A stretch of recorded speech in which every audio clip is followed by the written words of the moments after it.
Zimbabwe is endowed with a diversity of wildlife. However, that blessing has also created challenges because of an increasing incidence of human-wildlife conflict. That and other matters to do with wildlife conservation are the subject and focus of our program this week. I'm speaking to a representative from the Zimbabwe Parks and Wildlife Management Authority. That discussion is up next.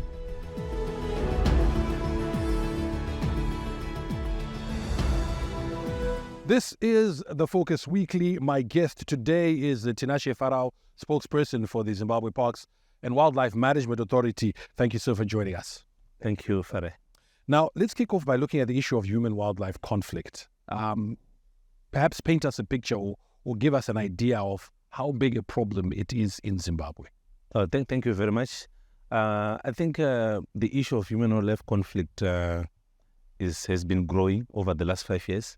Judging by what we are seeing on the ground, what is happening. If you look at, say, 5 years ago in 2018, 2019, I think we lost about 30 lives during that period. And I think about nearly 1,000 distress calls were received from communities. But the number has been going up. Up until last year, we lost about 68. The other year, it was 66. And if you look at the distress calls, the numbers have also been increasing. Not only in one area, but right across the country, depending on the species. But the main problem animals, of course, are elephants, lions, hyenas, buffaloes, crocodiles, all over the country. So to me, I think it's becoming a big problem, which government, through its wisdom, late last year, 2022, a cabinet approved the Human Wildlife Relief Conflict Fund to help victims of human-wildlife conflict. How did we get here? This issue where it's now so prevalent. I think there's something that as a people we need to appreciate, that the country that we call Zimbabwe is not expanding, but human population is expanding, animal population is expanding. And if you factor in those factors, definitely conflict is bound to arise. Let me give you an example. In 1980, I think we had a population of about 7 million in this country. And we had a population of around 30,000 for the big species, your elephants. And 4 decades later, we are talking of plus 100,000, which means we've more than doubled the population of most of our species, not only elephants, but most of our species. We've also more than doubled our human population from 7 million to now more than 15 million, which means we've also more than doubled. So the land that we need to share, the resource is becoming smaller, yet other factors are coming into play. And not only the populations that we're talking about, we also need to look at issues of climate change, the irregular rainfall patterns. Sometimes the rain is too much, sometimes it's less, and also the field fires. All those factors, they cause these problems because there will be no food for the animals, no water for the animals. So the animals are bound to move long distances in search of water, in search of food. In some cases, historically, where there were no animals at all, I can give you an example in Mutare district. I think, of late we have been seeing a lot of elephants, buffaloes in that area. And the nearest game park is around 50 kilometers. Last year, we also saw some elephants in Chivu. If you look at the nearest game park, some kilometers away, something which was not happening previously. What is the sustainable way to manage this conflict? Because as you quite rightly say, finite resource in terms of the land mass. How do we manage this going forward? I think the sure way of dealing with this problem, there are 2 things. Historically, before independence, of course, we used to do culling as a country. And we last did that 30 years ago in 1987, 1988. That was the last time that we did culling. And so it was also a way of managing the growing populations of the species, depending with the species. And that alone was good enough to deal with the problem. We've also been doing a lot of translocations in terms of moving animals where they are overpopulated to where they are less populated. But that one is an expensive process, which needs a lot of money. The last time that we did that was around 2018, 2019, where we moved about 100 elephants from Southeast Lowveld to the northern parts of the country. It's also another way of dealing with that problem. Sometimes when we receive distress calls within communities, what we also do is to capture the animal, we move it back into the park. But like I said, it's an expensive process. to capture a lion. There was a pride of lions which was terrorizing villagers or communities at Crossmobile. It took us almost a month. In Menez the other time, it took us more than a month to capture the animals so that we can put them back into the park. When you do that, most of these animals, they are territorial. It's also a way of sending them to, it's more like a death sentence, because if you take an animal, a lion, for example, you put it back into where the other animals are, it's territorial, it's also sending those animals to death. So two things, either we do translocations, which to us needs a lot of money, and also to do culling, which used to be done up until 1987, 88, because some people think it was cruel, it was animal cruelty and whatever, but that's a sustainable way of dealing with this problem. Okay. Very lastly, before we go to a break, you did mention that, Cabinet approved a fund to compensate victims of this human-wildlife conflict. Perhaps you were able to share some details of, how much is earmarked and how many people have benefited. I think you need to look at it. It's a relief fund. It's not a compensation fund. It's a relief fund. Let's say someone has been killed by an animal, we provide a coffin. We also provide financial support to the bereaved family during the mourning period. That's number one. Number two, we also try to make sure that we pay hospital bills to the victims so that we can help them, and also try to provide some groceries. So in a nutshell, that's some of the key areas in that human wildlife conflict relief fund, so that we can also help communities. After coming to this decision, it's also important to note that other countries have tried to do the human wildlife compensation policy, for example, in Botswana, in Namibia, and many other countries around us. We are not trying to reinvent the wheel. These things have been done before, and we are coping. But there's a problem on how do you compensate maybe someone's death.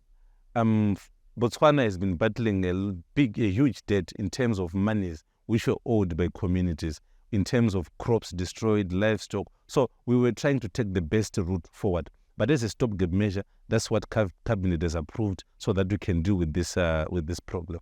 Indeed. We're going to take a short break now. We'll come back and look at other issues, I think conservation issues, trade in wildlife issues, amongst many others, as we continue this discussion. It is the Focus Weekly. My guest is Tinashe Farao, a spokesperson for the Parks and Wildlife Management Authority of Zimbabwe. Do stay with us.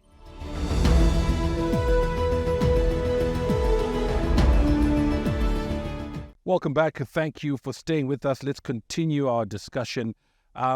You did mention, which is, I think, one of the issues, that wildlife populations are growing. That is a sign that conservation efforts must be working. You are succeeding in terms of things like anti-poaching. Tell us about that and how you're faring in that regard. I think we are a major player when it comes to wildlife management or conservation, a very big player. And in our view, the world must take us serious. The world must come and learn how we are doing it, how we are managing. Over the last 3 years, Hwange National Park, which is our biggest national park, where we have the biggest concentration of elephants probably in the world, we never received a single report of an elephant which was poached over the last 3 years, because we are doing something there. Of course, it still remains a problem in other areas, because we have 4 main elephant ranges within the country, which is Northwest Matabeleland, which covers Hwange Matetse block. We have the Southeast Lowveld, which covers Gonarejo. We have Mid Zambezi, Manapuz, Sebungwe, Matusalona, Gokwe, around there. That's where we have 4 main elephant ranges. And when we are mentioning elephants, we are saying it's one of our keystone species, which is very important to the ecosystem, which is very important to the biodiversity. Of course, we've had cases in other areas, but in Hwange, it has been a success story. One of the reasons why it has been successful is because of the partnerships. If you look at the theme for this year's World Wildlife Day, we were talking about partnerships for wildlife conservation. It is really paying well. We are partnering with a lot of conservation partners. In Hwange, for example, we're partnering with International Fund for Animal Welfare. We're partnering with World Wildlife Fund and many others. If you go to Mid Zambezi, there's African Wildlife Foundation. If you go to Southeast Lowveld, we are partnering with Frankfurt Zoological Society. If you go to Sebungwe, Matsalona, we are partnering with African Parks. And those are bearing fruit, those kind of partnerships, because they're helping us in terms of resources, in terms of training our rangers, in terms of refresher course. Whangell National Park, for example, I think we've gone for more than 10 years without our rangers going through a refresher course. But when the coming in of these partnerships, they've also been helping us in terms of in terms of refresher course, supporting our rangers in terms of food rations, morale booster. We've just opened another camp in Whangell, Makona camp, which was officially opened by the First Lady. And all those efforts are also helping to improve even the living standards of our officers so that they keep motivated. You can imagine most of these people, they spend up to 21 days doing extended patrols in the bush.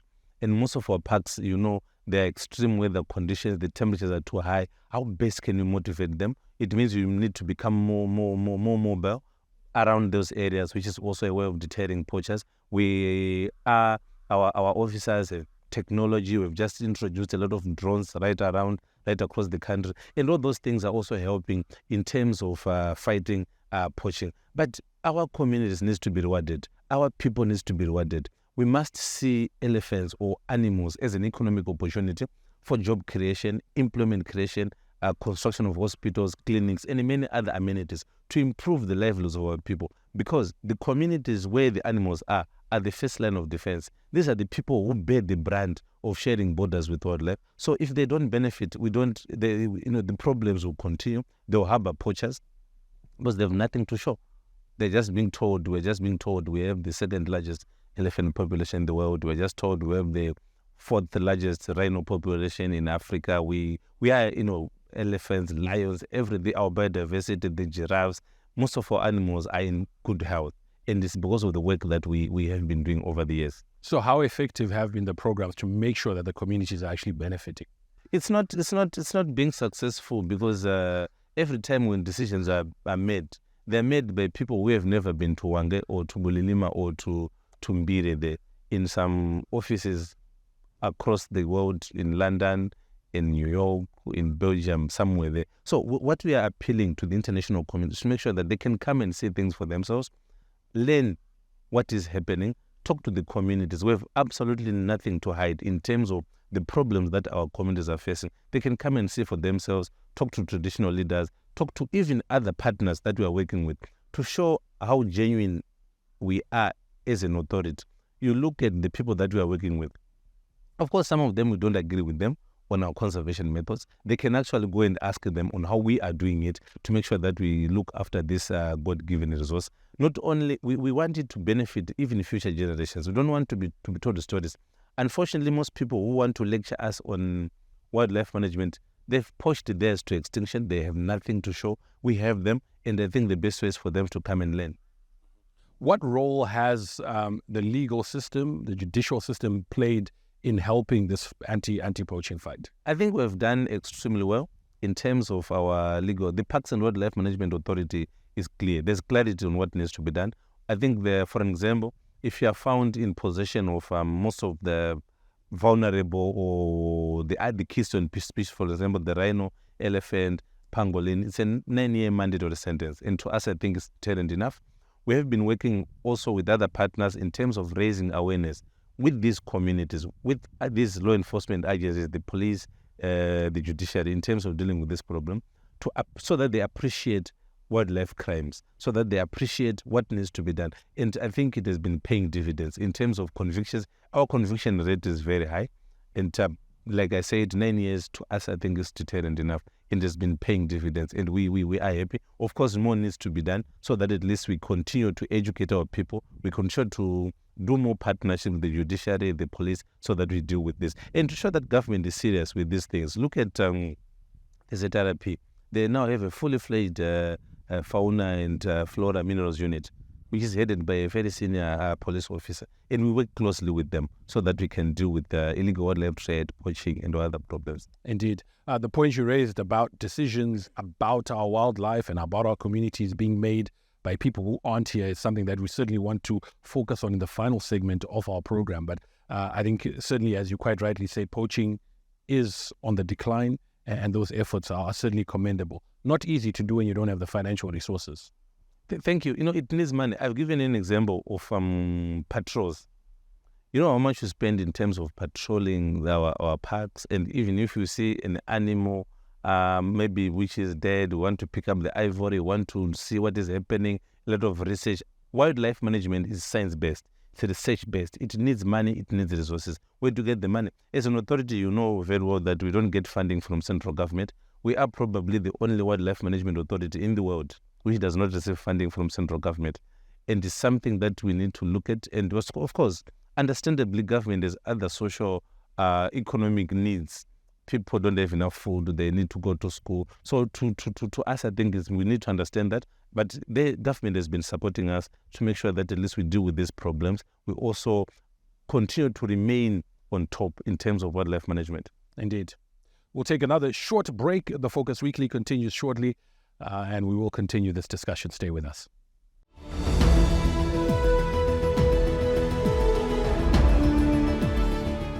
We continue our discussion on the Focus Weekly. Now, Tinashe, you did mention the fact that resources are a challenge for the authority. But one of the opportunities, one of the options that you have to mobilize resources is to be able to trade in ivory. We understand you're sitting on a very significant stockpile of ivory.